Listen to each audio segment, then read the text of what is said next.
Yeah, it's all there, isn't it? It's grinding. Here we are. It says we're live.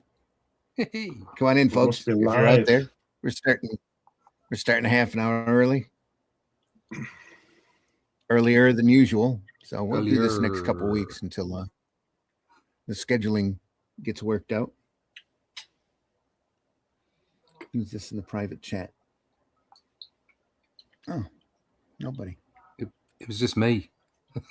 Okay. Talking to myself. As usual. Not saying you're nobody, but yeah. Yeah, I am. Let's run the opening, get this show on the road. Here we go.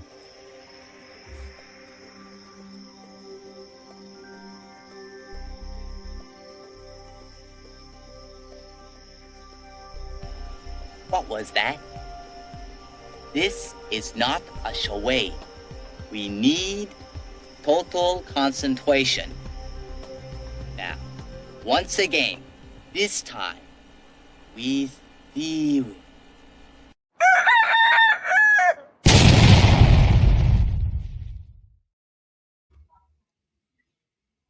Here we are. Come on in, folks. It's time for Comics by Night. It's 4:30 in the morning where I'm at, in the middle of Michigan here. I'm your host, Randy Zimmerman, Arrow Comics. The latest thing is the Atlantean. I still don't have within arm's reach. So I'm going to have to go get some books so that I can just grab it and show folks. But the Atlanteans, the latest endeavor, I'm writing it. Russ is drawing it. It's a beautiful piece of work. Russ will show it to you here in a sec. And I can't tell you how proud we are of it. Look for the fourth campaign to start up in probably in February next year. Russ is in the middle of doing the artwork on the main story now, and I'm in the middle of writing number 5. So here we are. Real glad you're here. Also joining me this morning is Mr. Glenn Fleming. Glenn, please introduce yourself. Hi, everybody. My name is Glenn Fleming. I'm a writer, artist, and publisher. I write books. I've got 1 million words in print so far, probably more. Relevant to this show is my book about Jack Kirby, my visit to see Jack Kirby at his home in California. Check that out. I also draw cartoons and stuff. This is my character Hatch. The annotated book which gives you details of how he came to be, and it's got published and unpublished artwork in it, pencil work, ink work, all kinds of things. And occasionally I publish magazines about comics. This one has 15 issues so far. These are all available on Amazon. It's got all articles in it, interviews. Randy and Russ have been in it. Woohoo. Check it out. Absolutely.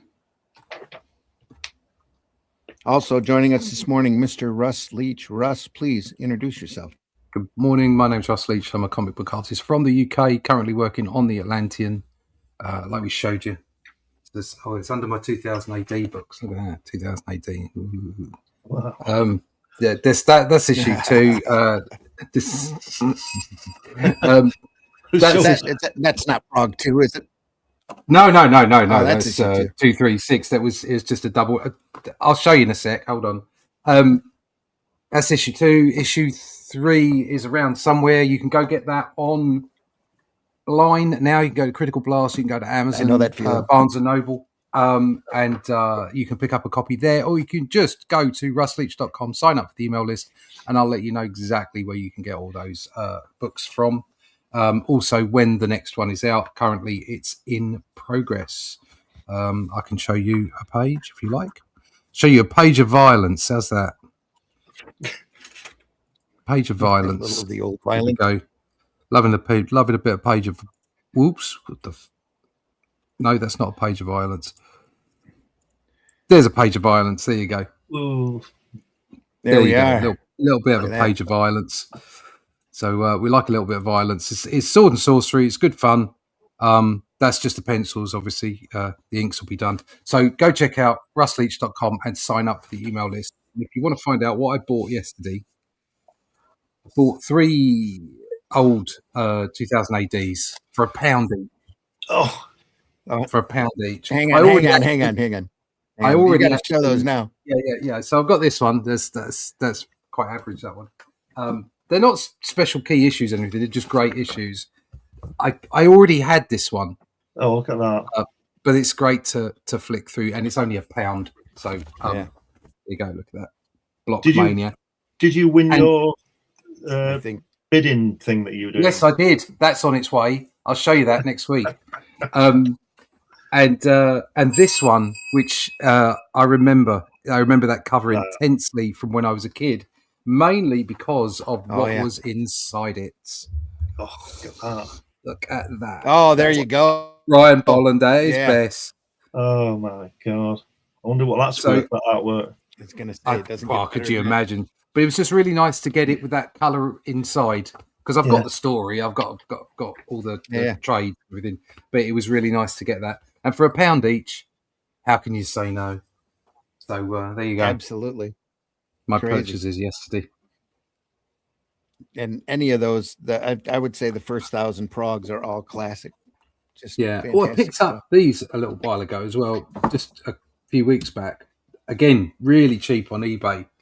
There's so much great stuff on eBay.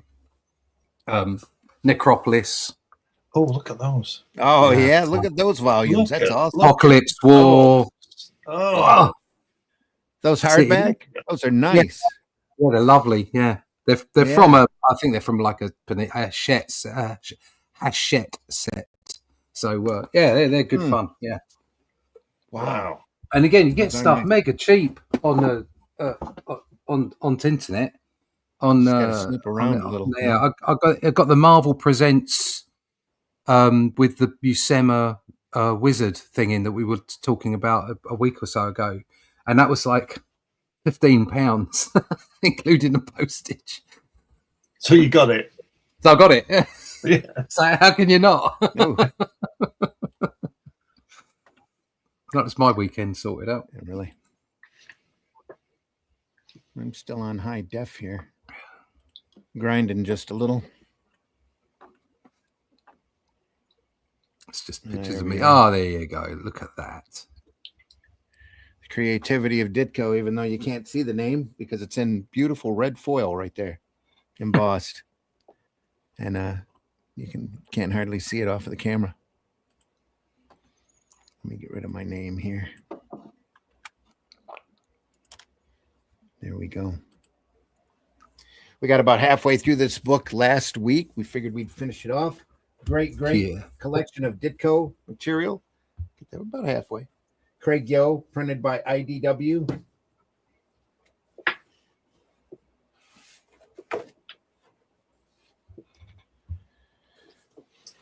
Dig ended this this- crazy pad, Dad. Great Mr. A page here. Oh, it's the one with the woman with the bent out of shape face. Doctor Oh. Strange at the top. Yeah. Did you put this on the high res? Yeah, it's on the high res. All right. It's weird. It's a bit Not- blurred. Yeah, it does. Yeah. Just take it off high res, Randy, and see what happens. All right. Screwy.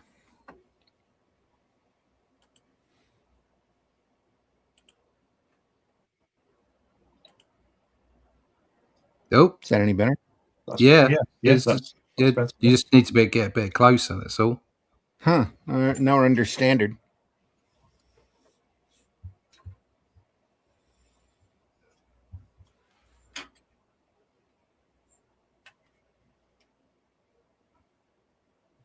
That's it. That's it. That's definitely better. Yeah. Can see the lines now. Shocked. That's it. Yeah. Don't move it. Give it 5 don't minutes. trust- We'll see how it goes. Yeah. Don't trust your camera. Take this crazy pad, Dad. Daddy-o. Great Mr. A. When is this Yes, from? Sort of late 60s? The Mr. A piece is 68. Yeah, the same thing with this. This was printed in the Comic Crusader, number 4. So we've got Peter Parker on the left, on standing on good, and Doctor Strange on the right, digging this crazy pad, Dad. Yeah. Daddy-o. This little With a line bat. work here. Yeah, it's fantastic. What's up with her Yeah. face? Yeah, She has a warped face. she does.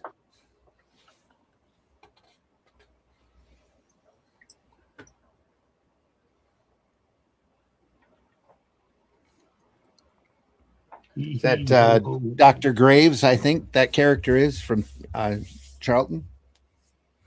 Dr. Graves. I Yeah. presume.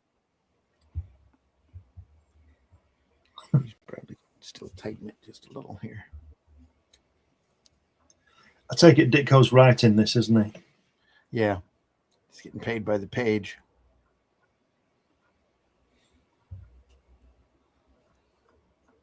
Light line work here. So Ditko. Yeah.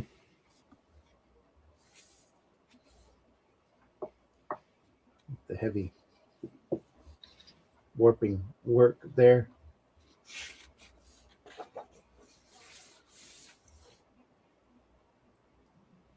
Wow. Always good with a brush. Looks great out. He puts a little bit of white zip over top of it, probably. Little white dot zip, you think? Could be. Or to Yep. gray all that out. So their camera work wasn't that fancy back then that they could just do a duo color on it. Especially Charlton, they had dinosaur presses.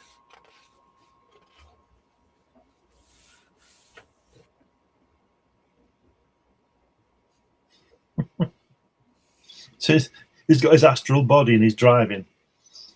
Yeah. Oh, the shit you can do in your astral body. It's I great. know. I mean, he's no I love Doctor Strange would fly though, wouldn't he? In his astral Yeah, he body? would, yeah. He just like Yeah. woo. I love that pose, the way he's in the middle panel. Yeah. Yeah, that's great. Yeah. He's stepping back just a hair, leaning back. Nice face. About the same time that he was doing all that stuff for DC too, is what that looks like. The Hawk and the Dove and Creeper material. So in '68 he was doing this, DC and No Man, wasn't he? The Tower. Yeah. All around this time. And they were getting work wherever they can find it. He was doing a lot of stuff, wasn't he?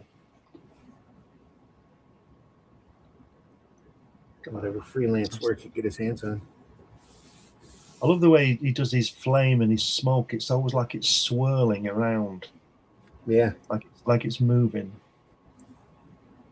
Yep. Fantastic. Oh, there's That's Reed George Richards. Michael. Yeah. Yeah. I'm gonna say Reed Richards with a goatee. Yeah. Yeah. Look at the way he's standing. Isn't that fantastic? That's just the way George Michael stands. Yeah.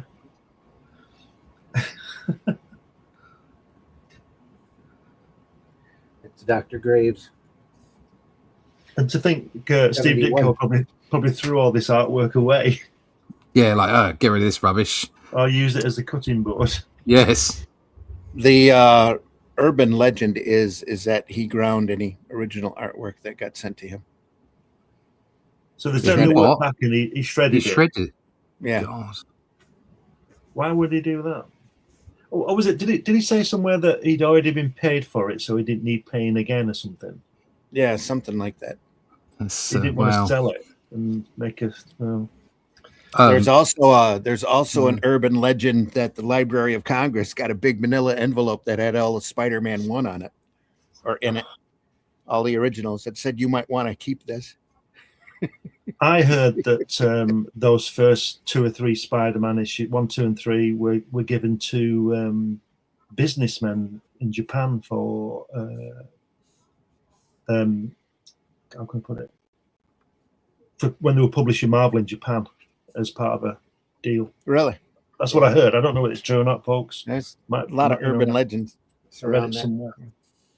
There was many years we all thought that Kirby's drawing board was in the Smithsonian. No, it's never there, was it? That's the one I saw. It was in his Neil had it. Neil Kirby had it. I think. I think he still does. That's where it should have been. Well, if Neil wants it, it stays there, doesn't it? Yeah. No, what I mean is, if you were going to put one in there, that's the man to put in there. Certainly is. Isn't that fantastic? Oh, those panels, fantastic, isn't it? Look at that layout. Yeah, that's fantastic. Oh. You still can't draw good-looking women, though, can he? Everybody has their weaknesses. Leave that to Wally. No, John Buscema draws the best-looking women. He does, yeah. He draws beautiful women. He draws women like Gene Simmons in Spartacus, doesn't he? That kind of. But it's the reason he does it is because it's so simple. Yeah. He draws just such a simple female face, and it just creates beautiful lines. And then Alcala comes along with his brush and pen and says, right, we need some shading on this one. We're not having any of that. I would much rather see Alcala on it putting in a lot of extra lines than to see Vinny going through and making silhouettes. Yeah. You have the points. Yeah. What's that famous Conan one where that guy is in the reeds with that woman and he's gonna take Iron Shadows on the Iron Moon or something. I never remember the name. Well, Iron Shadows on the Moon or something like that. Remember all the detail of the grass. Yeah. If that, like Randy says, if that had been Vinny, she would have been a silhouette to start with. Yeah, that's a silhouette.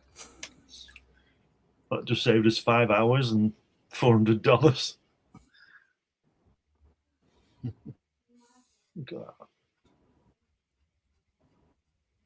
Lots of panic in this one, isn't it? In these faces.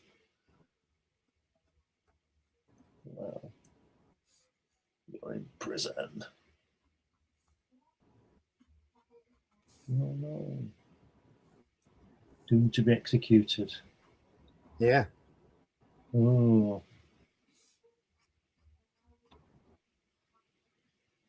Yeah.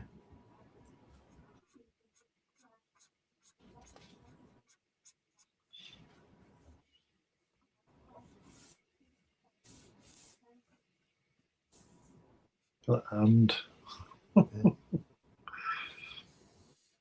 you're grinding again.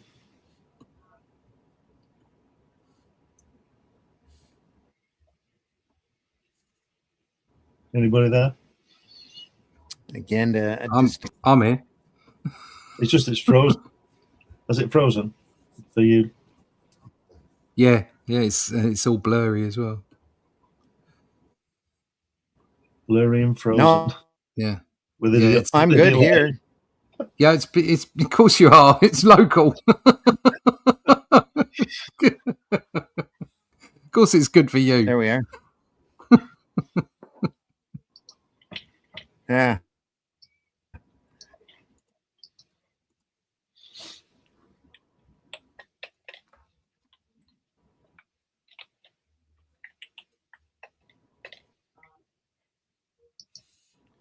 Pinging and grinding. We all right now? Gotta be my cable. It's getting better. Is it getting better all the time? Can't get no worse. Guess I shouldn't have said that. No, you shouldn't. Brian Germain's listening in. Dark Elf Designs Brian. In the house. Brian says, I heard that it was mostly that he wanted to be known for what he's doing now rather than what he did then when it comes to Ditko. Yeah. Fair enough. Well, there's never going to be, because everything's going to be 6 months behind, isn't it? Yeah, too true. Especially in comics. Yeah. Out of this world. In all fairness, nobody really knew how much their artwork was going to be worth either. That's true. Yeah, nobody had a idea. If you'd have, he may well have had standards, but principles. But if someone said to him, "Oh well, like this is going to be thousands of dollars," it's like maybe I'll keep them. Yeah. Those Those principles cost, don't they? Yeah, principles cost money.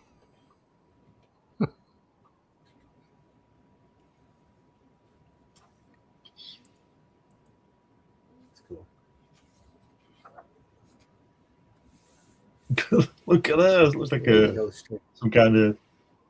It's a bit like Linda Carter type of, like a secretary in her alter ego or whatever she is. Yeah, sexy glasses. Diana Yeah, Prince. weird glasses, aren't they? Yeah. Come on. Yeah. Mod for the times. She's got a little mini skirt on. Yeah. Is it great? Is it great how the guard in the tower with the light knows who they are? They say, is it Flynn and NASCAR are escaping? Like there's nobody else in the building, you know.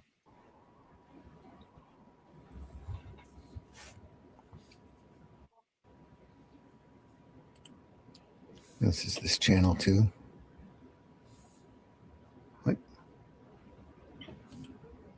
What? What? Rather than what? Then what? What? This channel too. Brian said. What? This channel too.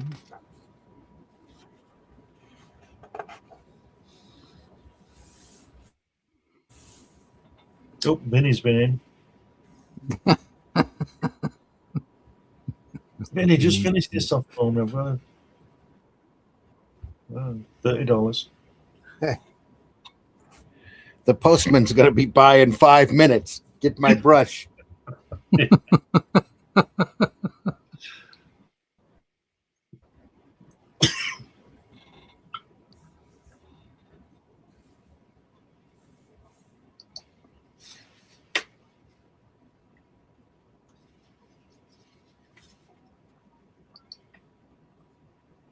Nice. The guy looks like the Hulk. Half Hulk face. Half his face is always green. Two-Face. It's the Hulk.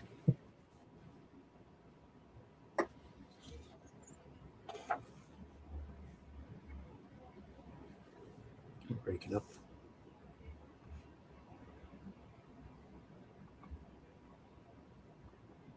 What's he called? Giggles. Goggles.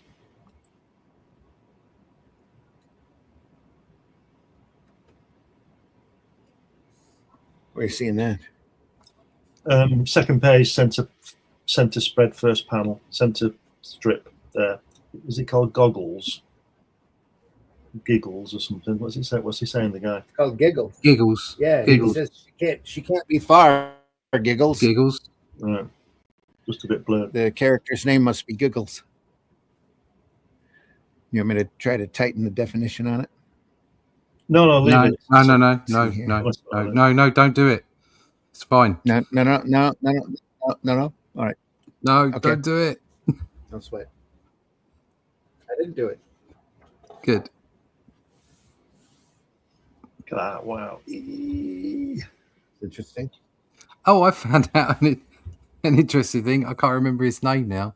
The I thing, in films, that scream. It's Wilhelm scream. Yeah. Private Wilhelm. That's right. I found that out. My son told me yesterday. He said it was a meme before memes existed. Right. Yeah. So Private Wilhelm was the character in this film. It was burnt offerings. I don't know. It was a film, and they canned that scream, and then they used it. They kept using it. It's such a great scream. The IE. Yeah. So they kept using it in all kinds of different films, and it's called the Private Wilhelm scream. There you go. Yeah. I learned something yesterday. And now when you watch these old movies, when you hear that, you go, "Oh, that's Wilhelm." Yeah. Wilhelm. Yeah, I know that one now. When your kids start to tell you what's going on is when it's over. It's all over. Yeah, it was all over some time ago, to be honest. You say something and they say, no. No, Dad. No, Dad. You sound like a boomer. That's what I get most of the time. Usually gets to the point where you really don't care, Yeah. You don't give a shit. Oh, okay. No. That's the next phase. I've reached that quite early on. Trying to explain to me the high art of K-pop. Get away from me. I can't remember exactly what I said, but I said to my daughter, she was about 15 at the time, and she said something to me, and I said something back, and she said, "How do you know that?" And I said, "Because I can remember being 15. You can't remember being 38." Yes. Yeah. She just looked at me with that contempt, you know. Yeah. Like, I hate you. Yeah. I hate you. This page here is Duo Shade. Yeah, it's lovely, isn't it? Duo Shade board. Yeah. Phenomenal. Oh, wow. Yes. Like do you know a what? I wish they flashback. still had this stuff. They probably do somewhere. Yeah. Because I'd love to have a go Well, on you it. know, that it'd be a great Isn't it? be a great tool if the chemical didn't cause cancer. So I say, isn't it very toxic? Yeah, you'd only Yeah. use it once. It's one of those things you find out about after the fact, you know. Yeah. Oh yeah, hey, all this stuff's real cancerous. Oh yeah, thanks. Thanks. It, Yeah. It'd be like, was it Hal Foster dying at your drawing board? Maybe that's what he did. Yeah. He was using this stuff. It's the asbestos of the illustration industry. Come back to Tlaloc. Anyway, yeah, exactly. Sounds a bit It's another Martian. interesting layout here. Is he going to take a bite out of that mountain? Could be. Wow. Oh, wow, look at that. Brr. He's happy. This looks like Mike Sikowski.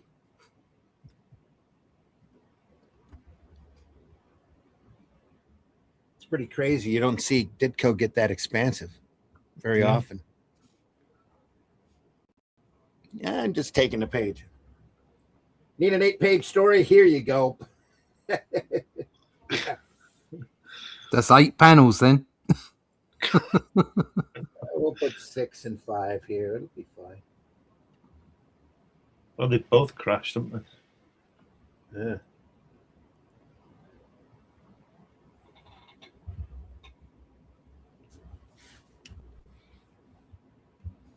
Oh, he's probably been to see that film with what's he called? It came out in '68, didn't it? What's Marooned? he called? The guy in Dirty Dozen, Lee Marvin, that is on that island with that Japanese soldier. Okay.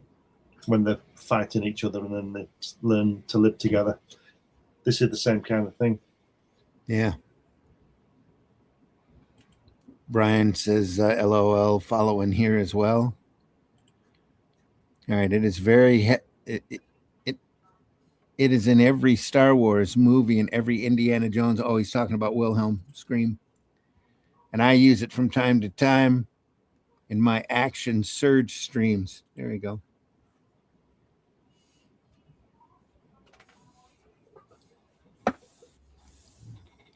Easy job for the colorist today.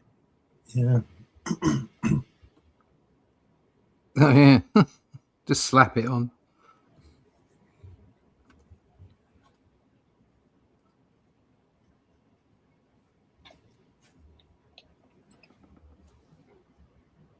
A little bit of purple in that blue here.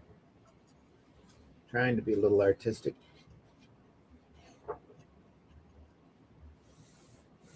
Just be like a dream sequence thing.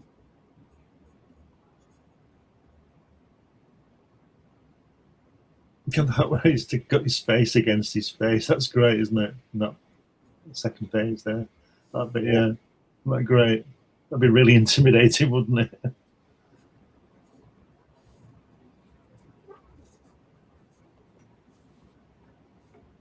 Hello.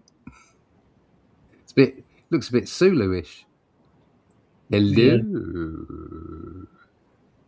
We shall talk about many things. We have eternity to spend together.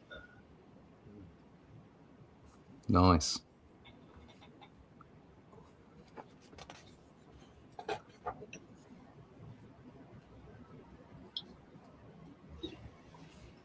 Jack C. Harris notes here. Fantastic master. Oh, Fantasy Master.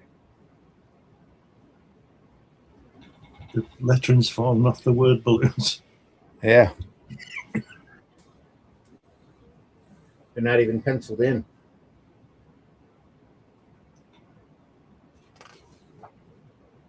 Oh, Speaking of Oh, there we pencils, go. look at this. Pencils. This is the thing. Look at that. I'm going to jump the definition up on the camera so that you can see this better. Let's see if it works. Because they're so light.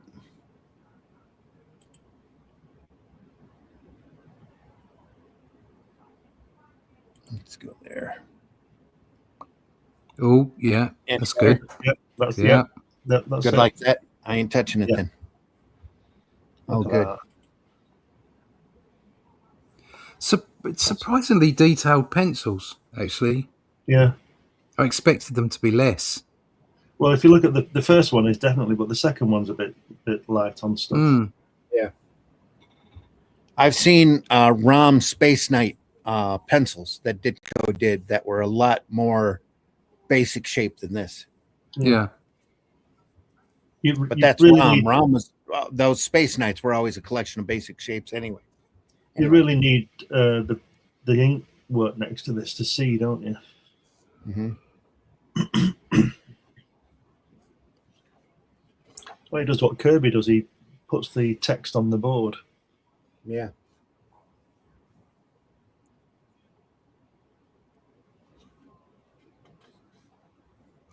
Yeah, I suppose that's so he knows exactly how much room he needs. Yeah. So that he can he can get on an ink and draw the bubble in, and then maybe do all the lettering afterwards on the last pass.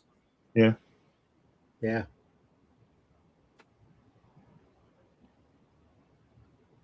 Wow. Nice work.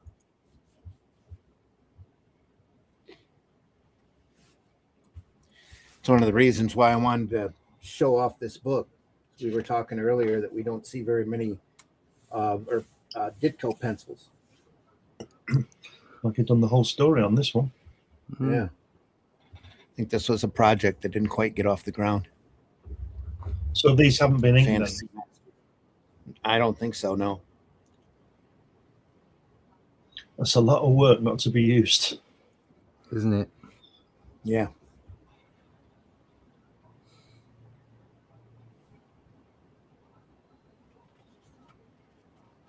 This dog, wolf creature.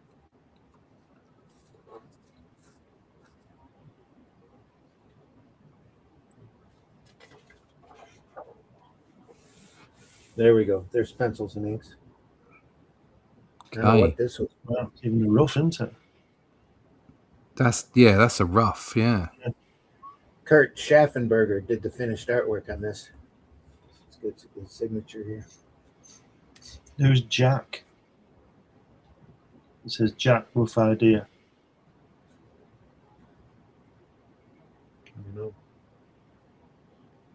I don't know who the characters are. They don't look familiar to me. Anybody in the chat know? Is that? Oh, it looks a bit like. I mean, it's upside down, but it looks a bit like Harley Quinn, that one with the gun, but it's not, is it? No, it's not. No.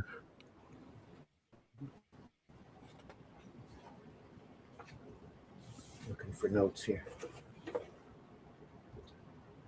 Jack, rough. I'll try to work in some kind of bullet and being shot at. It's not the way that ended up working out. I'm not sure what that's for.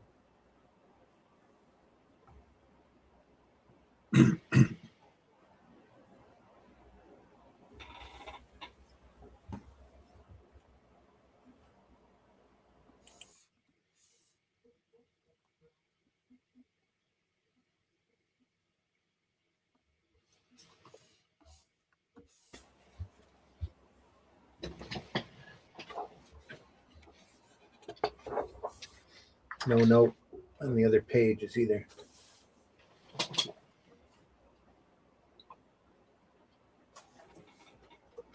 Something up there. Title, I think it says. Yeah. Doesn't say who the characters are. Schaffenberger. That would be DC probably, or Archie maybe. Kurt Schaffenberger. That's DC, isn't it? You got a Schaffenberger started at Fawcett, but I don't think Ditko ever worked there.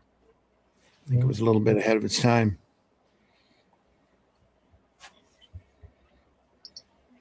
Oh. Another nice page.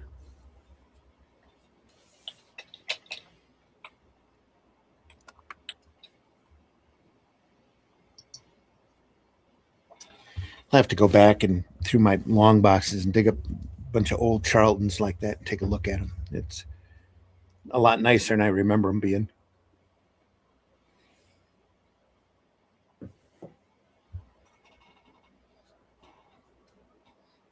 I mean, artwork wise. This is nice. Like this. He's playing around here until he's having fun. Perspective shot, didn't have to do that. Fantastic, isn't it? Yeah.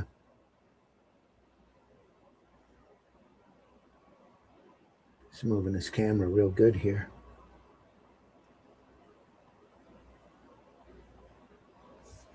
A nice quick shot.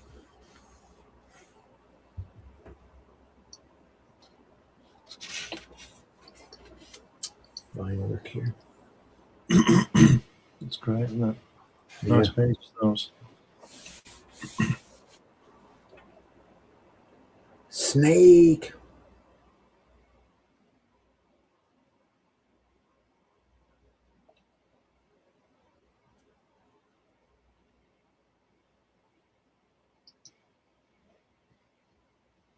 Really nice pages, those. Yeah. I like the way he draws. Look at the second page, the top right, when she's looking through that window. It's a kind of Doctor Strange type of window, isn't it? It is. Very, you know, not just a window. It's really weird. It's almost a casket-shaped window. Yeah. With stuff in front of it. Yeah, very. The way he does the lines across it, and otherwise it'd just be boring, wouldn't it? Yeah. And again, he's using this perspective he didn't have to do. Yeah. Bird's eye view there.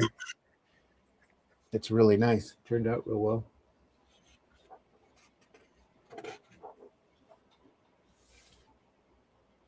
At this point, this is probably, I'd say 70% instinct. It's just he's kicking out these pages to make money. Yeah. Look how the magenta's missed on that first panel. Isn't that great? Yeah. That's fantastic. Very Charlton. Here's what the whole plate was off. Yeah, it's all out, isn't it? Yeah. But they didn't care, did they? As long as those presses were going. It happens. You don't get it secure enough and it slips. It's thrown out of the end, weren't they?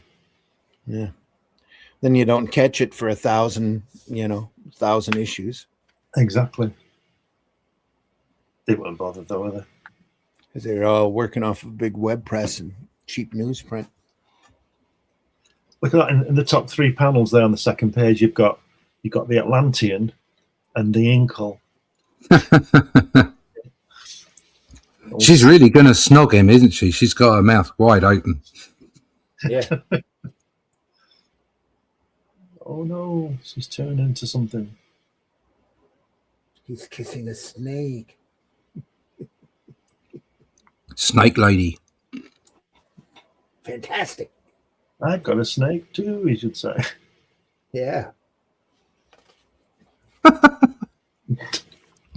Oh Wow. no. Yuck. Look at that. He gets And then- devoured. Another and then the great last- angle right there. Yeah. And then the last panel's up and away. Yep. Till next time, kids. Although when in that second to last panel, all those this will all be got on like War of the Worlds when ooh la, at the end because they Yeah. wow, look at that.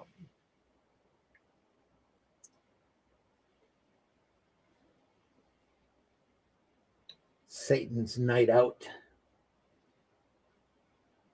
No, this has got a writer here. Oh, What I editor. find great, what I Joe find Gill. great about Ditko's work is that it's so pure. Yeah. Yeah. Like, he doesn't seem to be greatly influenced. Do you know what I mean? Like, Buscema would talk about Hal Foster and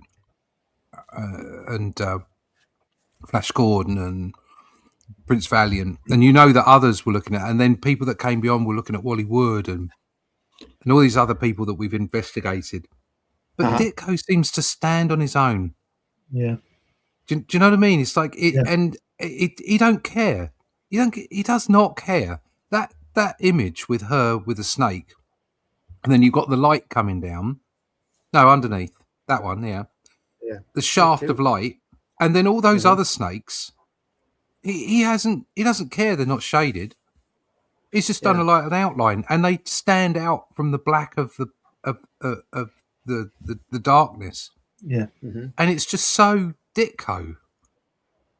Do you know what I mean? He's so pure. It really stands out from everybody else. Not always in a good way. Yeah. But it's just he always stands out. I think you have a number of artists that figured out that, especially during this time period, to strip their style down to as minimal as possible. Alex Toth and C.C. Beck were the same way. Strip down to the essentials, and then, like Toth says, strip it down to the essentials and then draw the hell out of it. Yeah. And a lot of that's because of their time restrictions. They had to get this done, get it in the mail, and get it to the publishers quickly as possible. See, they wanted to eat. Yeah, you're right. And but then again, there's all the exception to the rule where Alcala comes along, and you think, how long did he spend on those panels? But with Alcala, go ahead. I'm just going to say, I bet his hand was a blur. I think he worked really fast. I think you've got two completely different mindsets working there as well, because outside of the United States, this sequential art is art. So Alcala was looking at himself as an illustrator and not as a comic book artist. Yeah. You follow what I'm saying? Yep. You look at all of that. The European comics, Filipino comics are just gorgeous. And you can tell that they're looking at it from an illustrator's point of view. Yeah, I think you're right. I think they're looking at it as art as well, not sort of pulp. Yes, exactly. Where these guys, they knew their job. They knew what they were. They knew exactly what they were doing. And at the time, it's the best deal they had. If they wanted to draw comics and put food on their table, you had to take whatever page rate that you could negotiate. I think from a mid-Atlantic perspective, being British, it's a really confusing thing to have to deal with, because you're part of both worlds. You're part of Europe. You're part of, culturally, as it were, and part of America. Yeah. And you look at the stuff that people laid down, and they had to do it quickly. And they didn't realize they were producing fantastic art per se. They were doing the job and doing it the best of their ability. Mm-hmm. And it turns out that the rest of us post the event are looking at it going, oh my God, this is gorgeous art. This is beautiful. For this, not from the illustrative perspective, but literally because it's great comic book art in its own right as art. And yet, I love the Alcala stuff, okay, and all that kind of, any work that's detailed in that way, it's beautiful to look at, and I adore it. And coming at it as an artist, when you're inspired by kind of both streams of thought, it makes it very difficult for you to settle in your own environment. Exactly. Mm-hmm. It makes it very difficult because you're always being, everybody knows as an artist, shiny things always catch your eye. You're looking and you see a style and you go, oh, I love that style. I wish I could draw like that, especially if it's impressive. And you've really got to find yourself. And it's only through doing it that you find yourself. I mean, my style has changed over a period of time greatly, I think. And even now I'm coming to the board. Every time I come to the board to do a different thing, you know, like a new issue or whatever, I'm like, maybe I could do it this way this time. You know, Well, how can I adjust? How can I make it better? How can I move and find myself? Do you know what I mean? Right. That sounds really arty Well, and stupid, but that's the way it feels. I've come back because when I was first drawing, I was reading Marvel comics, but I was drawing with that what I call a European line, a thin line. And then in the 80s, when I started drawing comics, you know, and getting paid for it, I rediscovered Marvel comics and looked at Joe Sinnott again and realized it was that beautiful, thick, thin line that a lot of the American comics have. And I sort of taught myself how to use a brush and all that kind of thing. But now I've gone back to using a pen, a dip pen or a pen or whatever, and getting that thin line again. And I think that's me. I think I interrupted myself for 10 years in the 80s drawing comics with a brush. It wasn't really my style. Yeah, I agree. I think I've done the same thing. Yeah, I really do. But I don't know what the answer is yet. I'm just, you know, working my way through and finding what feels right. Yeah. The cool thing for me, especially during the silver and bronze ages of Marvel and DC, is that these guys all worked in their own individual style. Yeah, they were very individualistic, and you know, when you had guys come in like Perez and Byrne and even Ron Frenz, you could tell that was their work, you know. Yes. Where nowadays, to me, I think everything's gotten so sterile and there's been such a reach for so-called realism that it spoiled the a good portion. Well, that and the writing has spoiled a good portion of the fantasy aspect that especially superheroes are supposed to be. Yeah, I agree. You know? Also, I think you do apply yourself differently according to what you're drawing. There's no doubt. Yeah. I mean, the stuff that I'm doing for the Atlantean is far more free and rough than I've ever done before. While I was drawing superheroes and science fiction, I was leaning quite heavily towards a kind of a Sinnott style, you know, like bold lines and what have you. And now I'm drawing the Atlantean. I'm cross-hatching more. I'm flicking in and just, you know, letting it happen with the brush rather than being very specific. So I think that makes a difference. Yeah, I also think there's it's an awareness for us. I don't know. Well, I presume for you too. You're artists, but you discover, or at least I did. You discover things like the printing process, and then I find out when I'm a kid that these American comics were printed with, you know, the mechanical tints on the color. You know, the overlays, and then I'd see Frank Bellamy painting Thunderbirds and Don Lawrence doing Trigon Empire painting it. And I've gone back to that. I moved into black and white comics, so there was no need for any color. And as you know, I letter as well. Yeah. And then computers came in and made lettering really easy, but it's too sterile, too stiff. Makes the drawings look amateurish, sort of, because it's so perfect, in my opinion. Which is why I've gone back to hand lettering and coloring, doing the whole piece of artwork. It's not right or wrong. It's just what I do. But I had to go off track to find out what I did best. Yes, that's It's definitely a voyage of discovery. Yeah. Yeah. Oh yeah. Yeah. It's always funny to hear Wilhelm scream when someone kills a monster. Yeah. Yep. Good morning. Morning, Marvy. Another great book on the show. I'll catch you later. As always, have a great day. You too, Marvy. Hope you're doing well. Relatable. I think many of us have work that has never really been used. Oh, yeah. Too much of it here. Hello, gents. Greetings, chat. Greetings, Dave. Hope you're doing well. Dave. Genuine Comics. Hi, Dave. Fundmycomic.com. Look for Genuine Comics. Satan's Night Out. Oof. Now that's a night out you want to be on. Yeah.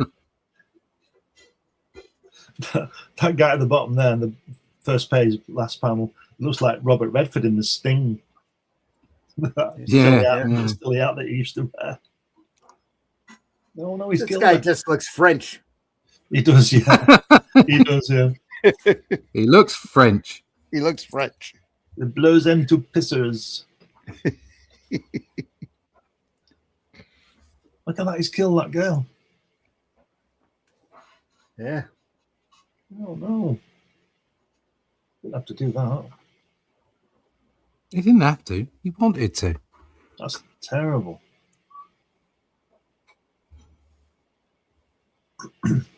He recognized me. Not quite sure what's at work here. Looks like they Oh, kind of yeah. half-assed a panel border. Didn't draw the rest of the hand. Yeah. Huh. Yeah, that weird. Yeah. Vinny's been around again. Vinny fixed his page. Yeah. Vinny's like, you don't need to fix it.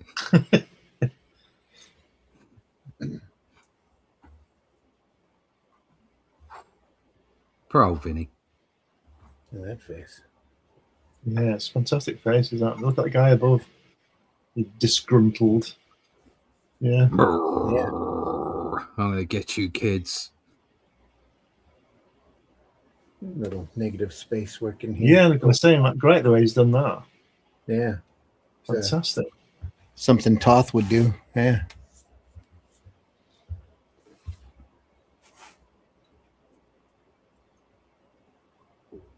Your think the model makeup is too clever. You look more like Satan than. Wait a minute. Wait a minute, you are Satan. Holy crap. Pierre Solange. You're Yag.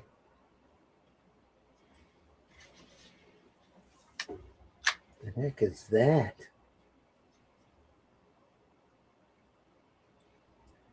I think that's Deadline working there. She's juggling balls. Look at that hand. Is that hand? no, it's a glass. She's spilling the glass. Oh, she's got Yeah, two. Over there, got those tea. fingers. She was it's No, fluid. She's bringing her Oh, it's tea in, fluid. and she's just Oh, dropping okay. her tea. Well, I it looks think. like they colored it the same tone as the fingers there. It looks No, like it's she's a got glass. a bizarro It's hand. It's the But I liquid see it. coming Yeah. out. Yeah, I see it. The colorist must have missed it. Makes her look like she's got long fingers. Look at that.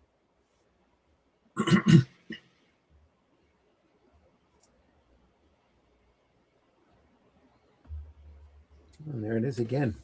Oh no, he's killed her again. Well, he's done. It's the shape of the Satan, though, isn't it? That panel. Yeah, Top. the horns. Ha ha ha ha ha ha ha. It says night out after all. I do know you, but I didn't invite you here.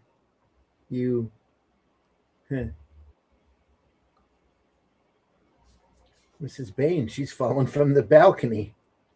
Or perhaps she was pushed. Yeah,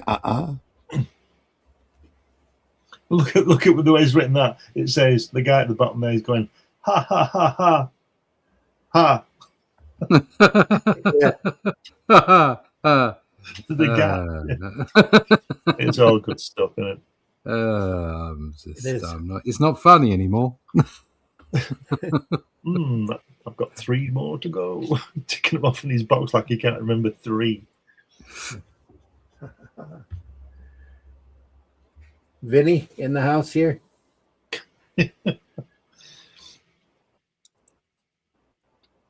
Last page. Deadline due. I'll get it done. Yeah. That looks like an wasn't- overnight page. He wasn't really the devil, Looks like a 3 a.m. page. or was he? I don't know. I can't work this I out. think he was just a murderer. The actual devil come up and got him. That's what it was. It's a murderer. That last panel, he couldn't get that hand right, so he put his cloak over it. Yeah, Yeah. that old trick. When they met, it was murder. The body was removed, and then in the quiet of the Leon Mac's study, a figure sat at Mac's desk, attired as Satan. Mac was quite an ambitious fellow, but he outstepped his bounds.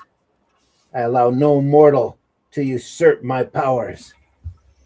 Dr. Graves is laughing at the end. Yeah. That's not my arm. Anyway, here we go.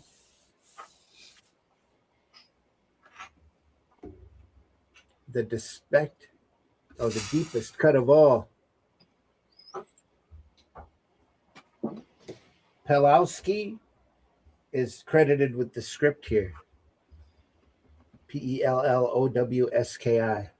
Do you know, as an artist, it makes me blood boil that the artist's name is always second. But as a writer, it's the right thing to do. Look at that. Well, it has to be a script before there's art, right? That's what they say. Maybe. Yeah. You don't need a script. You need an idea, and Jack Kirby had a few ideas, didn't he? Yeah.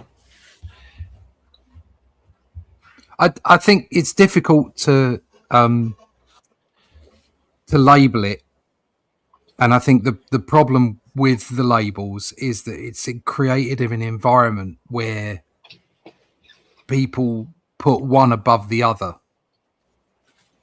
for whatever reason, and it makes it easy for publishers to do that as well, and it shouldn't be the case. It's this isn't somebody writing a script and then a typesetter putting it out. Technically, this is somebody writing a script and then another storyteller making it work visually. Absolutely. I think it's to do with ego and hierarchy. I think that it's generally that the editor is probably the boss. Yeah, and he's more likely to be a writer. Yeah, and the artist is just someone who was happened to be walking past and has no talent whatsoever. It's just the whole back of the bus mentality that they give to comic book artists in general, especially here in the States. It is second class. That's what I'm saying. If there was a way of sort of if there's a way of saying creator words, creator artist, it's almost like an equal billing. That would be better, but it's quite a clunky way of doing it. You see it on, and because of the labels, and because of the fact that writing in speech marks has always been considered artistic. But drawing comics, especially in America and the UK, has been considered the lowest of art forms. Yeah. That's it. Kind of like the writers get away with it. Do you know what I mean? Yeah. Oh yeah. Because of course anybody can draw, can't they? Yeah, anyone can draw. I think that's how the industry settled in, especially during Lee's period. I think Lee's got a lot of responsibility for that, putting the writer ahead of the artist. I think if Stanley would have been an artist, his name would have still been first. Yeah. Of course it would. Because when he didn't write them, he was still editor and publisher, wasn't he? Still had his name first.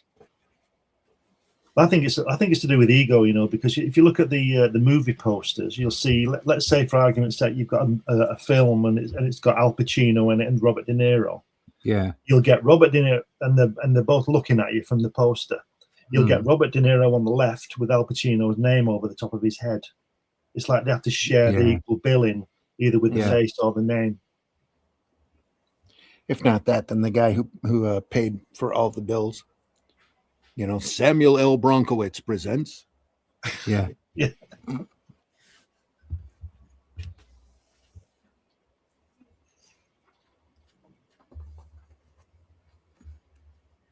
Somebody's provoked. Oh, right there. It's a weird looking arm. Doesn't quite work. Serves its purpose though.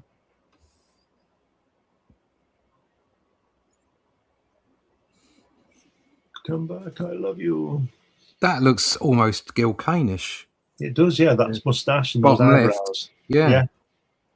and the hand on the right. Yeah, and the fingers as well on that left hand side, and the muscle in the elbow.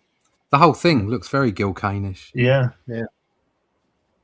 Gil finished it. I can't get this angle right. Well, look at this second page here. He didn't have to use any of them angles, but he did it cinematically, you know, so you feel more like you're looking down on these poor pathetic people, you know. It's a real interesting choice of camera angle there. So Dave says, pull that up here. Does the industry really regard artists as lesser important, worth of attention than writers? I feel that at least when it comes to consumers, the opposite is often valued, as writing is seen as easy. That's true, Dave. But in the industry, yeah, the comic artists were always looked down secondary. upon. Yeah, very and secondary. until Image, and then after that they shot their bolt anyway because they ruined it, and then Marvel and DC decided to make sure that there were no more superstar artists. Mm-hmm. Even to the point of lowering the page rate. Yeah.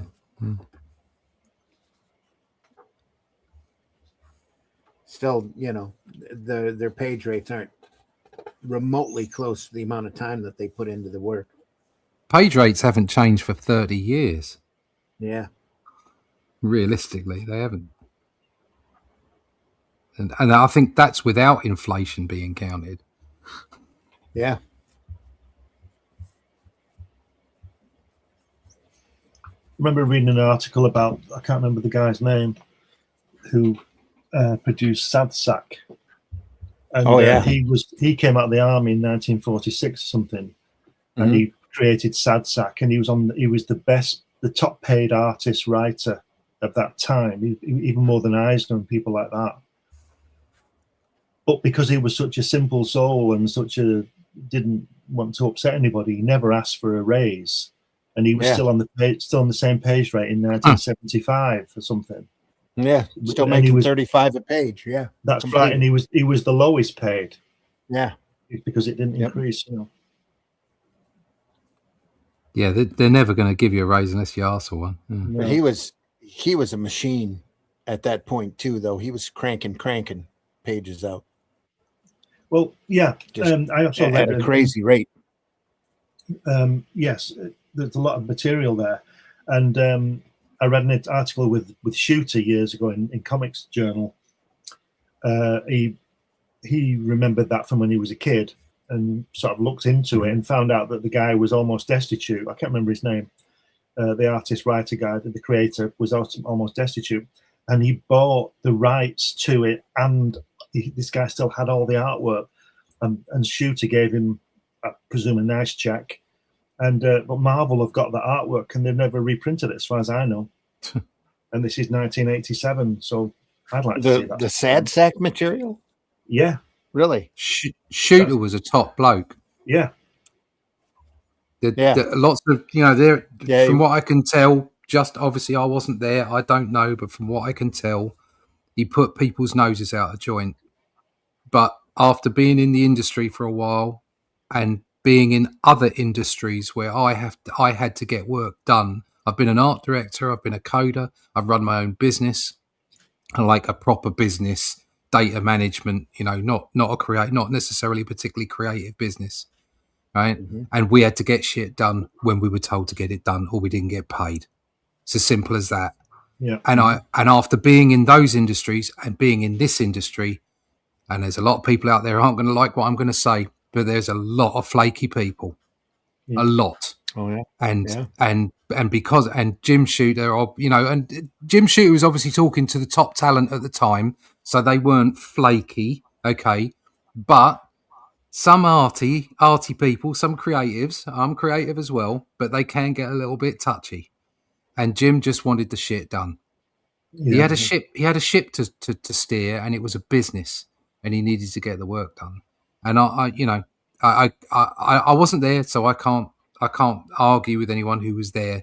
But from what I can tell, I think he put some people's noses out of joint who just maybe weren't doing what he wanted them to do. Do you know Tim Perkins, Russ? Yeah. Well, Yeah. Tim Perkins is a friend of mine, and he worked over in America for 6 months for Jim Shooter. Mm. And I asked Tim what Shooter was like, because I'd heard about this reputation of him being a bad guy, basically. And Tim said he was great. You went in to see him. He was the most pleasant guy. He wasn't being false. He was just a nice guy. He gave you a job, and you did it, and he didn't complain. In all fairness, So, Tim Perkins is a machine. Yeah. Mm-hmm. He's a great artist, and he does stuff. Yeah, you give him a job and he does it. He does it on time. And he does it well. Yeah. Exactly. And with just underlying what you just said, that's what Shooter was doing. We have got a job to do. We need to get it done. Oh. And that's what Tim did. He put him up in a nice hotel and all this kind of thing. And he said it was the time of his life. Yeah. Cool. That's what it comes down to. If you produce what you say you're going to produce, then people love you. Yeah. But my fear is now that I know don't want to talk the industry down, but the main two, I think they're just they're gone, aren't they? They're gone. They're gone. It's all over. They're gone. And I'm not even talking about the content. I'm talking about the business. It's just when Marvel are selling sometimes only 10,000 copies of a book, and they're global, you're just like, that's pathetic. Isn't it funny how it's all relative, though? Because I bet you'd be happy if you were selling 10,000. Oh, if I was selling 10,000. You may be selling 10,000, I don't know, but you understand what I mean? Oh, I'm not. I'm not. But, I'd love to sell 10,000. Yeah. Like 1,000 would be nice in one go, but it's all about scale. And we don't have their marketing machine. We don't have their power. We don't have the ability. See, like, I'd love to be able to, hire an inker and do twice as many books a year. And if I had their money, I could do that. But I don't have their money, so I can't do that. So as far as scale is concerned, I can't rank up. I can't increase the volume of what we do. I just can't. We don't have the money for it. And when you don't have those kind of levers to pull, you can't create what you really, really want to create. But they do have those levers, and they just seem to be wasting it. Yep. To be honest.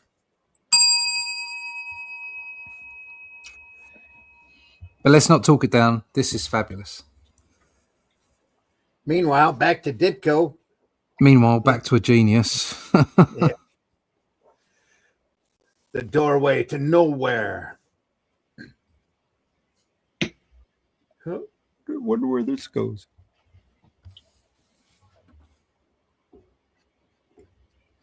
I gotta learn what's inside this door. I've got to.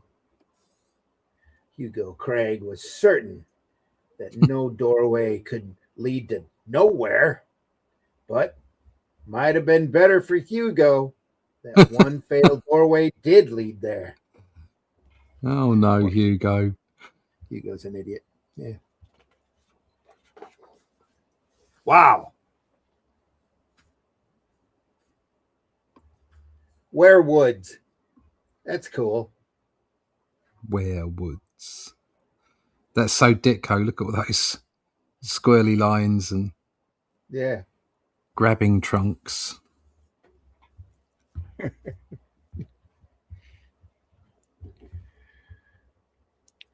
It's the origin of hentai, folks, right there.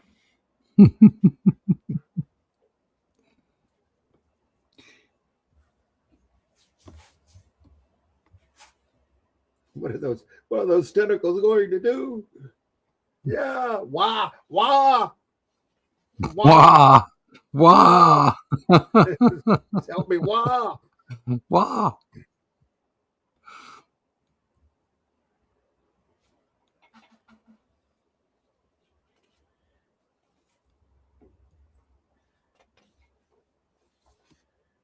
Still being attacked.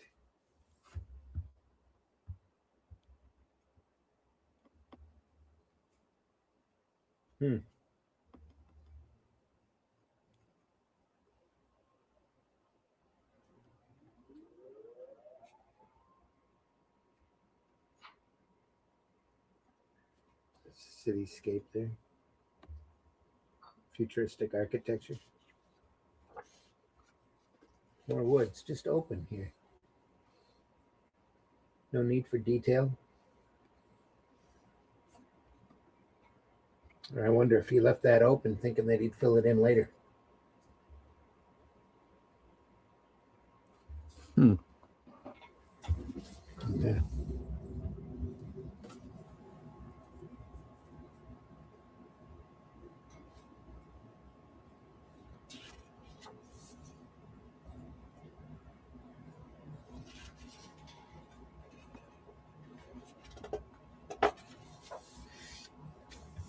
The city is being attacked by the werewoods.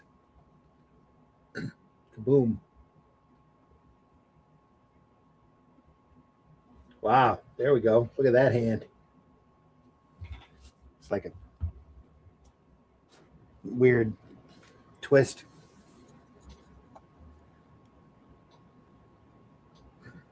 Get your axes, everyone. The woods, they're moving. They're alive. The werewoods, a peaceful forest by day, the living thing by night. It's like we're back on the monster bus again.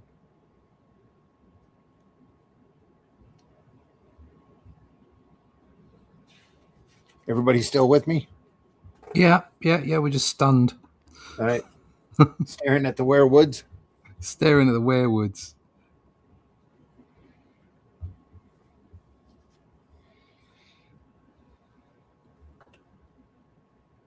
Is this Matt Black in the house? Nope. Matthew Crete, author. Matthew, how you doing? Matt. I'm following the werewoods. Yeah. Pretty clever.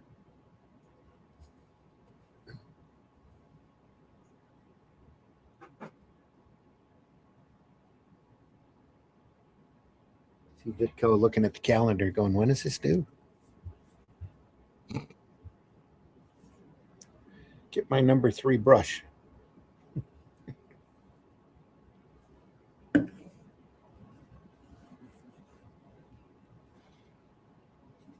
werewoods is on fire. Oh, he threw a firebomb.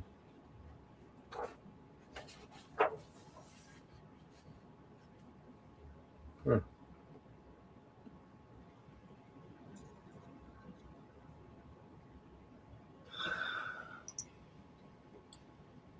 It's coming from the greenhouse, but I'm going to say it's Spider-Man, and it is. Samples of plants taken from the werewoods. I'm afraid to go into the living room. That's where the fellow is sleeping. Oh, yeah, he's sleeping. Oh, Lord. Oh, no. Oh, Lord. I know who that was. He was Jim Fairfax, the only person to survive a night in the werewoods. Oops. He became the werewoods. Peter Parker, isn't it? Yeah. Why have we suddenly got Spider-Man on? I don't know. Just decided to throw a page from Spider-Man 32 in there.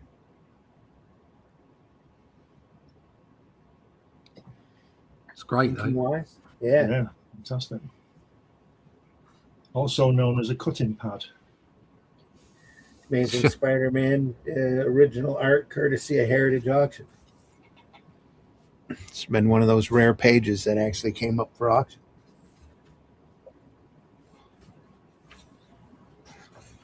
Wow. Look at Doorway into tomorrow. Look at that face.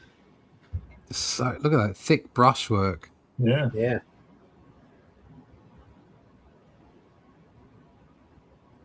That's a head of hair, isn't it? Not just that, but look at the consistency in the face. I mean, it's got weird features, but he stays really consistent. It's the same guy, yeah. Yeah. And from the side as well. A 3/4 here. Yeah. Yeah, looks like the Mekon. Yeah.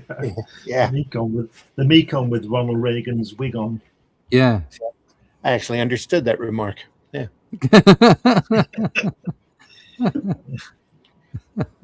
Dan Dare, folks. Worth your time. Anyway. Line work here.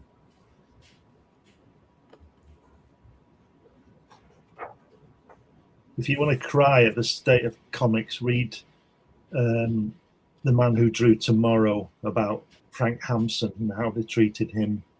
Hmm. I tell you, you'll get tears in your eyes. Sure.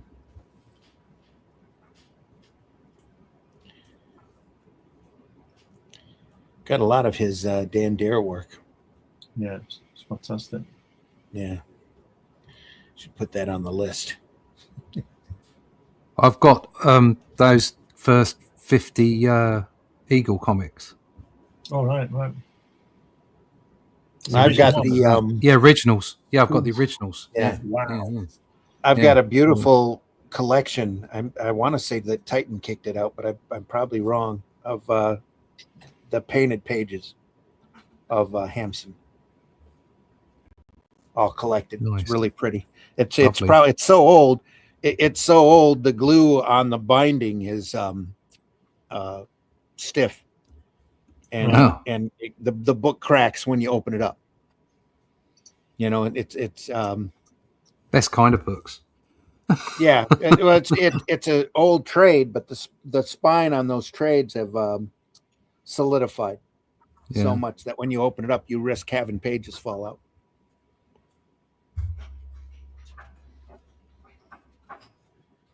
We'll put that on the list to look at. I got, I think there's 3. It's like the that High Command book that we looked at a couple years back that had the story of Montgomery and Winston Churchill in it. You remember that? Yeah. All right. Frank Cool. Yeah. Bellamy worked. It's the same format. Yeah. Beautiful paper, fantastic stock, lousy binding. This magazine is haunted. It's got the code stamp there on it, assuring people.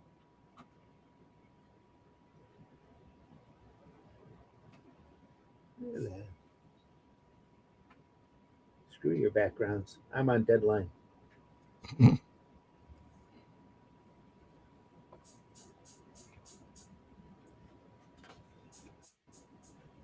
Oh, look at that. Faceless people. Ooh. It's the start of the question.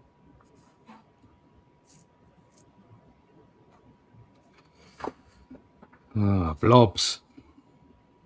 Yeah. This car going off the cliff there.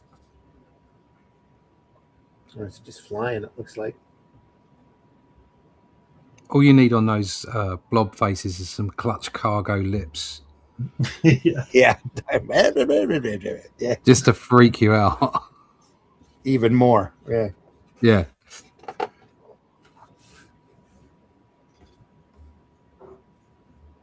Somebody's either being hypnotized or they're using their radar sense. Pick one. Yeah.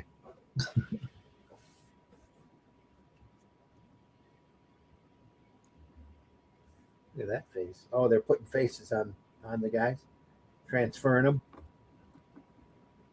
That must be what it is. Yeah. Look at that panel on the Okay, last page in so the centre at the bottom. Sorry, the way they've written Yeah, go ahead. Jenkins down in that second to last panel of the right hand Here? page. Yeah, they've written Jenkins down Oh, instead yeah. of across. What a way to fit it in. Sorry, go ahead. Yeah. The whoever the blank alien or whatever stole this guy's face, come to find out he was wanted. So picked him up and arrested him. Really.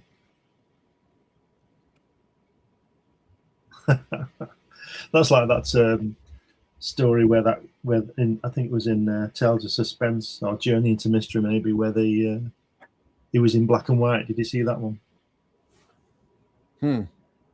No. These aliens were looking at. It starts off these aliens looking at this giant TV screen of Earth. It's obviously New York, and it's in black and white. And they say, "Oh, we'll go and invade, and what we'll do, we'll take over them because they're wimpy and all, but they've got no atomic weapons and all this stuff." So they said, "But first we'll send a spy," and they send him, and then they morph him into a human, and he's walking about, and everybody's going, "Oh, look at him! Oh no!" And he says, "Oh, we've been discovered. Get out of there!" So he gets out of there. And then you realize, they don't realize, but you realize that they thought everybody was in black and white. So they made him in black and white, and he stands out because he's in black and white.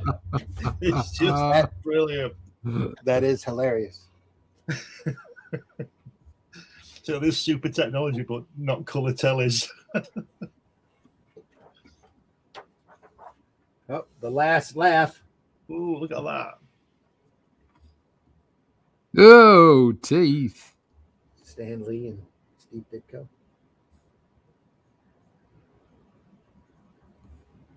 Got 38 teeth. Say what? He's got 38 teeth, that guy. Got more teeth than anybody ever had. Yeah. Look at that. Stanley and S. Ditko.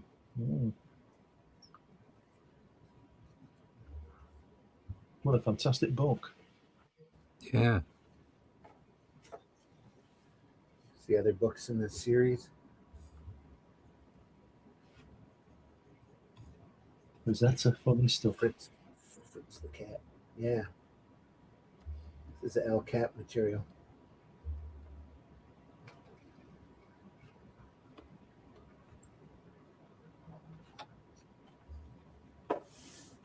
More stuff. More Ditko here. Love that.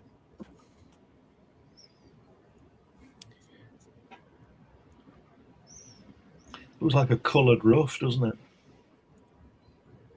Yeah. I love it, though. Yeah, it's fantastic. I love the looseness of it. It's just beautiful.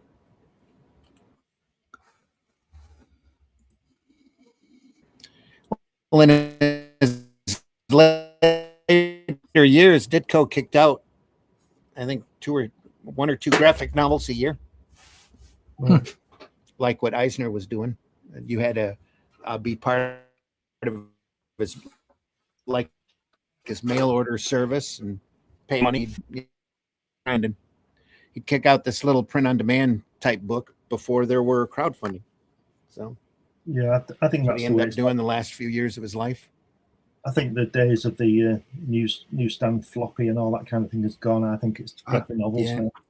Yeah, I think that's it. Yeah, I think so too. Yep. Brian says this page looks like Opine that was redone in the Doppelganger saga. No idea what that is, Brian. No. Sorry. Let's look at that. Just great stuff.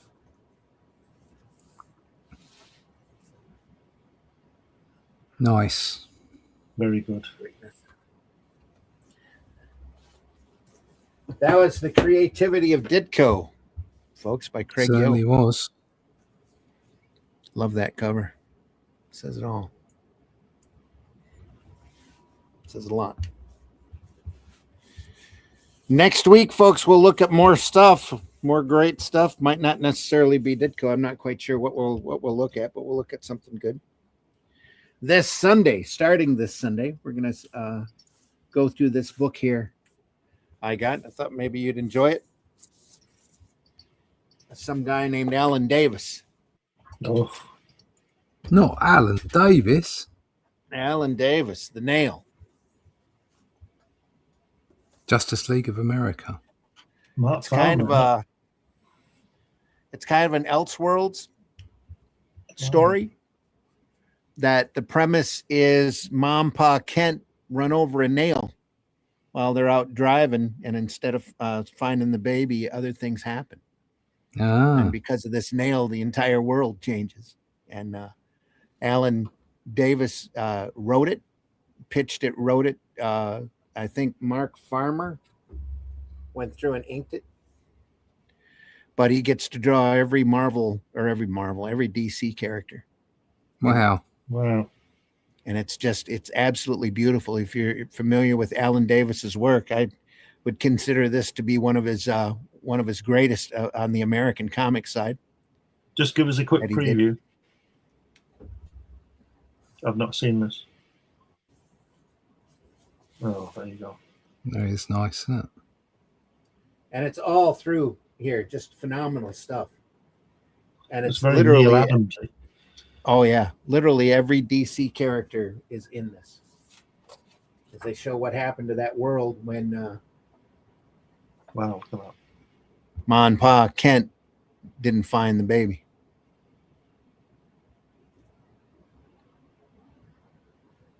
Wow. Alan's Excalibur. Oh, here we are. So this page was like opening, yeah. One. Alan's Excalibur runs also amazing as well. Yep. I always liked his Outsiders work that he did. I love his work. It's great. I mean, obviously, first encountered him in 2000 AD. Mm-hmm. Yeah. Do love his work, but I have, unfortunately, I have a deep-seated issue with everything that came in Captain Britain's second incarnation. I don't like the costume. Okay. I don't like what happened to Captain Britain. Yeah. So you're not biased then? Not biased in any way, shape, or form. And it's unfortunate because it stops me from enjoying Alan Davis's work on it, because I just don't want to read it. Do you know what I mean? I hear you. Yeah. Yep. It's not. Yeah. So, but that's my issue. As for everything else that Alan Davis has done, I have consumed quite a bit. And his DR and Quinch stuff is just Unmatchable. Yeah, it's just iconic. Incredible. Yeah. Yep. Did he do any Alien Legion? Do you know? I don't know. No, that was Carl Potts. Right. Okay. Trying to think. Stout. I want to say William Stout did a lot of that stuff. I could. Yeah, Alan Davis is fantastic. Was this mainly Outsiders? Was this a series? This is a collected. Or was it was. It was a limited series. I believe it was an Elseworlds, even though I don't see the logo there. But it does. It takes place in an alternative universe. So when was this published? Everybody's in it. The collection itself, I think, was 2014. So when was the originals published then? I think 10 years before that. Let me see for a copyright date. Look at that. Isn't that great? There's not a lot of the modern, or more modern, I should say, DC work that I really admire. But this is definitely one of them. I like the is it Earth One stuff? Yeah, the Earth One stuff's fun. Batman, not the other. I didn't get on with the other stuff, but Batman Earth One I thought was quite good. This is copyright 98, 2004. Yeah. So because it kept the core, but it didn't stray too far. Do you know what I mean? It just changed certain aspects of it, and I really enjoyed that. And the art was brilliant on it. I don't like the fact that DC removed the Elseworlds thing. They should have been very distinct about keeping things Elseworlds. And by doing that, it means you can do whatever you like. That's the point of Elseworlds. And by bringing a lot of what was Elseworlds into the main canon has completely destroyed it. It has. Yeah, I agree. 100%. And it's certainly turned me off. I mean, I would have maybe gone looking for different things. And especially after, was it Rebirth? There was so many good things said about Rebirth, and I was like, "Oh, okay, maybe I should jump in." I waited for a while, looking to pick up trade paperbacks, and then it all got canned. You know, when they were talking about 5G and all the rest of it, and it's like, oh god, okay, I'm not interested. And then they started folding anything that was Elseworlds into the main canon, and I'm like, no, sorry. Suddenly everything's a multiverse. Yeah.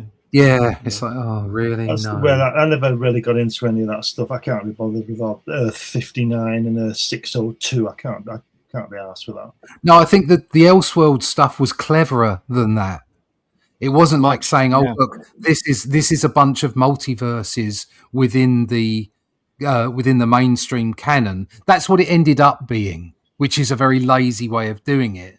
What Yeah. Elseworlds was an opportunity for very talented people to come at characters from a different perspective and create a one-off story. Yep. So, for instance, Gotham by Gaslight Yeah. is the pinnacle as far as and it was done very early on. It's just absolutely stunning. It really is. And they did a second one. I don't know if I've got it or not. And Who I don't. draws that Again, one? the first one was done by Hellboy artist Magnola. Magnola. Yeah, Magnola. Yeah, and he did a brilliant job. It was written by Brian Augustine, who never wrote on a regular basis for DC, but was an editor up there for probably a good 10 years. And there were several Batman Elseworld stuff, and really the Brian Bolland one, The Killing Joke, really that's an Elseworlds as well. And and that was why they were great. You could put different kinds of artists on the job and different creators, and you could make an environment where, like a sandbox that had a certain number of definitives, like a Batman or whatever, and then just put them somewhere else. And it wasn't a multiverse; it was simply just a unique story, and they were clever and they were entertaining and they really worked. But as soon as you start folding them into multiverses, it's like, oh no, go away. See, one of the stupid things I think was that what if, what if Stanley and Jack Kirby were the Fantastic Four? Well, if I'd have been brought on as managing editor, my next issue of What If would have been, what if we stop fucking about with these things and just get on with telling proper stories? There you go. Yeah. A lot of the marketing tool. Yeah, weren't they? They were like, it was to get sort of, it was like a shock thing. What if Jane Foster was Thor? What if we did this? And it was very much a shock thing in order to pull people in. But the Elseworlds thing, which was done, it was done to mirror that. It wasn't done before. It was done after that. But it was done in a much more considered way, I feel. Whereas What If is just Stan Lee going, well, what if we put a skirt on him? The first the first set of what ifs are really a lot of fun, but then like every big fad and great idea, they go through and they abuse it and they re-abuse it, and it just gets to be bad cliche, and they figure they've made so much money off of it that they can just, like you said, fold it into the regular universe stuff, and it's just irritating. Well, Silver Surfer was a girl before. Yeah, it's like, that's not the way this works. No. Yep. So, but there you go. Exactly right. Folks, The Nail starting on Sunday Funnies, 9 a.m. Eastern. We'll be there. Go through this. It's a 12-issue story, and we'll see if the artwork doesn't hold up. We'll go through it real quick. So, but I like it. I thought it was great. Oh, I liked it. And it's great to see an artist do like a pet passion project like this, because you get the best work out. I think New Frontiers by Darwin Cook's like that too, where you could see the love on every page, that he really cared about what he was doing. And that's the New Frontiers. If you've never found that, is the start of the Silver Age for DC. Darwin Cook went through and did a version of it and showed how everybody all got together right up to the start of the Justice League. It's really they did a cartoon on it, an animated cartoon, and it just it's a hard watch. It's dry and it's slow, but it's got the origins of everybody in it. The comic is so much better. This cover, it shows all of the DC characters. Why has he got 59 Green Lanterns on it in the background? Why has he not done different people there? The Lanterns all figure into it. I know there's a lot of Green Lanterns, but we only need to see one. Just one. But it's There's very the nice. full cover. Should have been a wraparound, really, shouldn't it? Yeah, kind of is. Sort of, yeah. And that's, yeah. It is, yes. It's my bad eyesight. It is a wraparound. Cover. Yep. All right. We want to thank everybody for stopping by today. That we just got done looking through the Creativity of Ditko. Great stuff. More Ditko on the way, folks. We'll do more of them. If there's anything out there that you want us to cover, feel free to leave a comment, leave a suggestion. We'll definitely take it under advisement. So much more on the way. There's so much great comics out there just waiting to be discovered, folks. That's why we keep saying go visit your local retailer. I just visited my retailer yesterday. It's been about $100. I hadn't been there in a while. So caught up on all my Conans. But anyway. Right. Yeah. But you can't find the Atlantean anyway. Yeah. It's on the shelf at the back, under the blanket, behind the cupboard. Way in the back. But yeah, folks, again, thanks a lot for stopping by. Russ, tell folks how they can find you. Yeah, you can find me at russleach.com. Look, go there, sign up for the email list, and we'll tell you when the next Atlantean is coming out. We're not putting dates on anymore. We're just producing the best work we can. So there you go. Yeah. But they won't be too long. The new one will be out. I would imagine February, end of Feb, will be when we go to market on Fund My Comic. There's no point going too much earlier than that because everybody's spending money at Christmas and what have you. And we want to make sure people can jump on. So if you want to go russleach.com, sign up for that email list, and we'll let you know when everything's available. There we go. Yep. Glenn, please tell folks how they can find you. You can find me on Randy's show today, on Fridays and on Sundays. And you can find my work on Amazon, mainly on Amazon. I've got 12 books up there, different subjects, magazines, all kinds of stuff. And hopefully some new stuff in the new year. So mainly Amazon. Yeah, more stuff coming in the new year. Hoping to get an anniversary collection together. Who knows what else? We're still doing the Atlantean. Probably, 3 issues of that this year? Maybe 4? Yeah, 3, I think. 3, yep. Folks, I've been your host, Randy Zimmerman. You can find me over at Facebook if you want to talk to me directly. I do have a page over on X, but I don't go there very often. But Instagram too, but I'm not hardly ever there.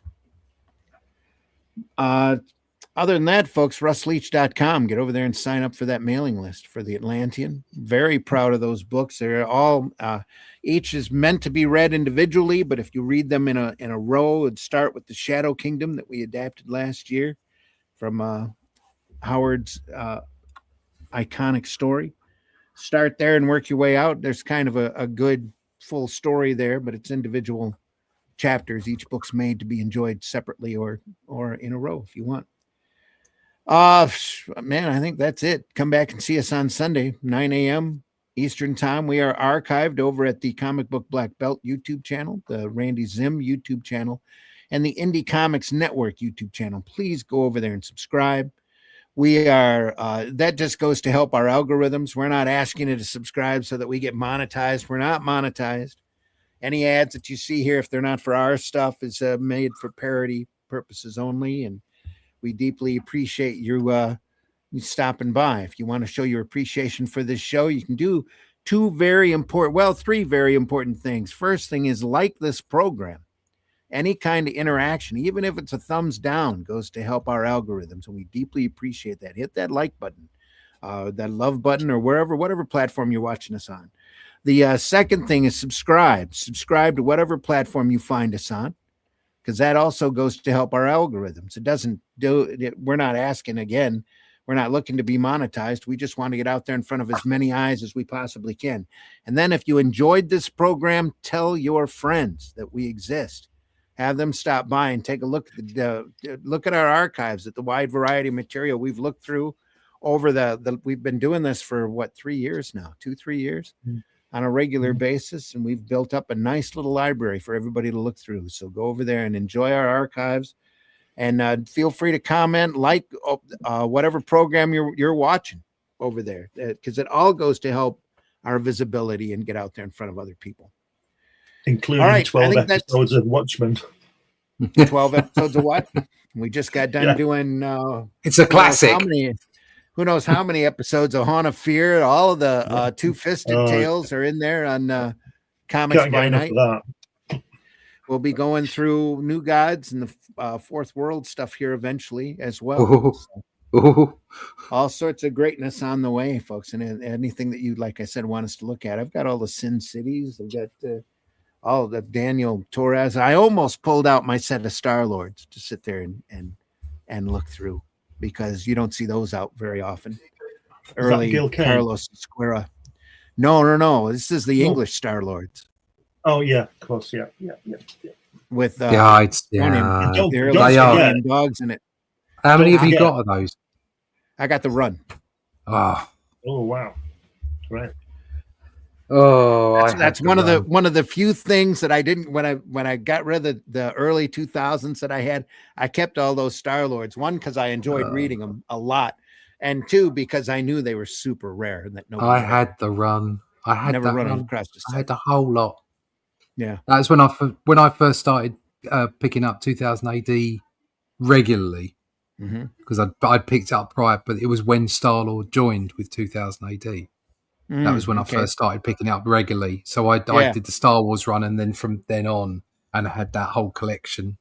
But my mother threw it away. What a great run though! And they were the Star-Lords were almost like the Warren magazines of 2000 AD comics. Just a little bit edgier, brilliant. A lot more violent. Just great stuff. They were great. Folks, thanks again for stopping by. Deeply appreciate everybody here. We know the majority of our viewers are after the fact. We really appreciate you there as well. Hit that like button, drop us a comment, do whatever you can to try to spread the love. Too much drama and trolling out there in those antisocial platforms. You don't have to be so negative out there, folks. You got a comic that you love, tell people about it. I just ran across a We 3 digest at my local retailer. I had to pick. I'd never seen it before. It's a DC comic with Grant Morrison and Frank Quietly. Never heard of. So only ran 3 issues. It's kind of like it's got to do with animals that have been experimented on and their fight to get back to some sort of normality in home. It's an interesting story. All right. Looked weird, but had to pick it up. It's DC kicked it out in a little digest size. They're little digest collections that they kick out for $10. Get the whole run of Watchmen, the Olive V for Vendetta for $10 at your local store. Only it's in a little digest size. Yeah, bargain. Folks, again, thanks a lot for stopping by. We'll see you on the next one. Hopefully, if you enjoyed this, do check out our archives. Check us out on a regular basis. Subscribe to our channel. Hi from Sean Franklin, 1988. Hi, Sean. That's a new person here. Thanks for stopping by. Deeply appreciate everybody. We'll see you soon. See ya. That's what Danya. Take care. We're here twice a week. We'll be back next Friday morning. That only will be 4:30 here for the next couple of weeks, right? Yeah. We'll be starting at 4:30 next couple of weeks, and then we'll get back to our 5 o'clock as soon as we can. That's 4:30 Eastern time, AM. So I'm going back to bed. Folks, again, take care. Have a great weekend. Be safe. Take care of yourself. Love your comics. Tell folks how much you love comics. Sean says, have you read Freddy versus Jason Ash comic book? No, we can't say that we have. Nope. We'll take that. I don't even think I have a copy of that. We'll take that under advisement, though. Take care, everybody. See you on the next one. He said, hitting buttons. There we are.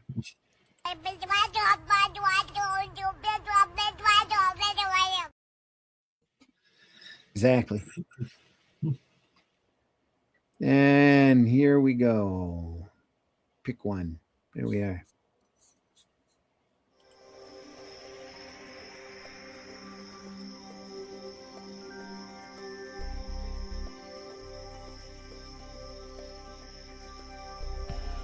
What was that? This is not a charade. We need total concentration. Now, once again, this time, with theory.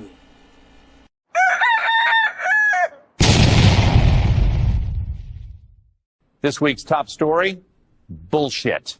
All bull. Hi, y'all. It's time for Appalachian Word of the Day. The word of the day is aorta. Man, there's a lot of trash on the side of the road. Aorta pick it up or something.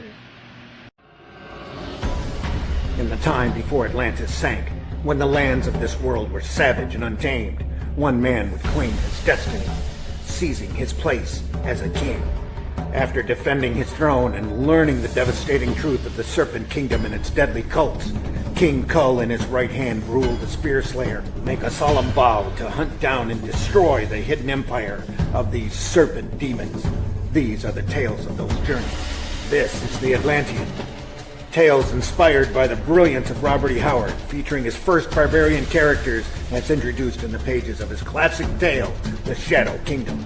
Each volume contains beautifully painted covers and around 50 pages of original black and white art and story, featuring classic sword and sorcery adventures you don't want to miss. Join us on these epic adventures and sign up now for news with the email list at russleach.com. Bring your axe and prepare for battle. And by the way, did you ever try to hide an elephant? You will be dead in 5 minutes. For your information, my doctor gave me 3 years to live, and I don't intend to make a fool out of him.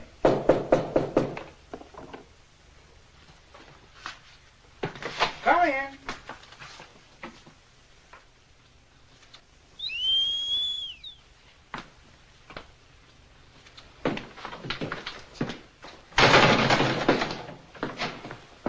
Is there anything I can do for you? What a ridiculous statement. Mr. Grunion, I want you to help me. I have a little sand left. What seems to be the trouble? Some men are following me. Really? I can't understand why. Taste the biscuit. Taste the goodness of the biscuit.